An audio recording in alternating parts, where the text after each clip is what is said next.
L'outil valeur cible, donc c'est une fonction qui va nous permettre de faire des prévisions.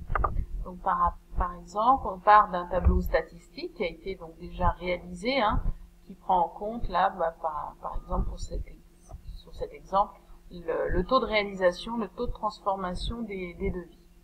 Donc on a les valeurs de janvier à septembre sur les devis qui avaient été réalisés et donc ceux qui ont été signés, qui nous a permis de calculer un taux de devis transformé donc au total à peu près un quart des devis ont été transformés en quantité et on a fait la même chose mais cette fois en valeur et en valeur donc 31% des montants des devis ont été réalisés.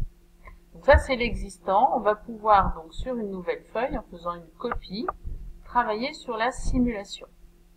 Pour pouvoir travailler sur la simulation, il faut obligatoirement que la cellule que vous cherchez à atteindre, à modifier, que l'ordinateur doit modifier, doit être une valeur saisie. Donc là, par exemple, sur nous, c'est ce qu'on va utiliser, le 59, il faut que ça soit une donnée saisie, sinon l'ordinateur vous dira que la valeur cible ne marche pas. Donc par exemple, moi je voudrais qu'on fasse une simulation. Là, on est à 25%, on aimerait atteindre un tiers des devis transformés en quantité.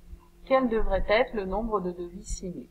Donc pour ça, on va aller dans Données, Analyse de scénario, Valeur cible, et donc vous avez une fenêtre qui va s'ouvrir. La cellule que vous souhaitez définir, on a dit qu'on voulait plus 25%, mais on voudrait que celle-ci soit égale à un tiers, donc 33%.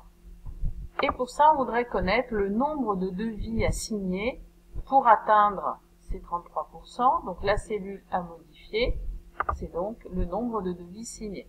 Donc comme je vous l'ai dit, il faut vraiment que la cellule à modifier soit une cellule saisie, sinon ça ne fonctionnera pas. Vous validez. Alors, qu'est-ce qui n'a pas marché? Ça doit être mon un tiers. On va recommencer. Analyse de scénario, valeur cible.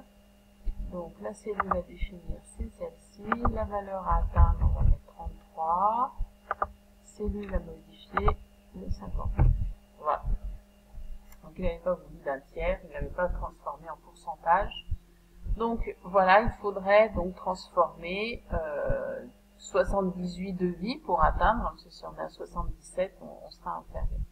Donc 78 devis pour réaliser notre objectif. Et ça, on peut le faire, voilà, sur tout type de simulation. Par exemple, là, quel devrait être en janvier, on va dire le montant des devis signés. Donc, hop, on voudrait atteindre, je sais pas, on va dire, on va être gourmand, 50%, donc 0,5. Et quel devrait être donc le montant des devis signés pour obtenir 50% de résultat. Donc voilà, il faudrait signer 10 655 € de devis.